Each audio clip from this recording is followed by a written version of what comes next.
Confusion ആകാൻ കാരണം മാർ പാമ്പ്ളാനി പറഞ്ഞ ചില കാര്യങ്ങളാ. അദ്ദേഹം പറഞ്ഞെന്താ, അമിത്ഷാ വാക്കു പാലിച്ചതിൽ നന്ദിയുണ്ട്. അതുപോലെ പ്രധാനമന്ത്രി മോദിയും അമിത്ഷായും എടുത്ത നിലപാടിനെ ശ്ലാഘിക്കുന്നു.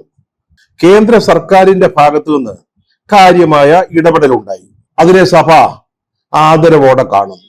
അതാണ് മാർ ജോസഫ് പാമ്പ്ളാനി പറഞ്ഞത്.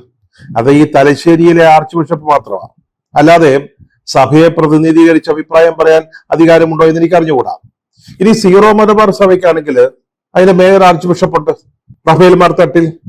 പിതാവ് അതിനെക്കുറിച്ച് അല്ലെങ്കിൽ BJPയുടെ ഇടപെടലിനെ കുറിച്ച്, കേന്ദ്ര സർക്കാരിന്റെ സഹായത്തെ കുറിച്ചൊന്നും ഇതുവരെ പറഞ്ഞിട്ടില്ല. അതുക്കും മേലെ ഇന്ത്യയിലെ മുഴുവൻ കത്തോലിക്ക മെത്രാന്മാരുടെയും സംഘടനയായ CBSEയുടെ president, Catholic bishop conference of India, അതിന്റെ president archbishop Mar Andrews Thazhath തൃശ്ശൂരിലുണ്ട്. തൃശ്ശൂരിലെ ആർച്ച് ബിഷപ്പാ, അദ്ദേഹമാണ് ഈ CBSEയുടെ പ്രസിഡന്റ്. അദ്ദേഹം മോദിയുടെയും അമിത്ഷായുടെയും പാർട്ടിനെ കുറിച്ച് ഇതുവരെയൊന്നും പറഞ്ഞു കേട്ടില്ല. ഇനി കേരളത്തിലാണെങ്കിൽ KCBC, Kerala Catholic bishops conference, അതിന്റെ പ്രസിഡന്റ് ആരാ? നമ്മുടെ കർദിനാൾ മാർ ബെസേലിയോസ് ക്ലീമീസ്.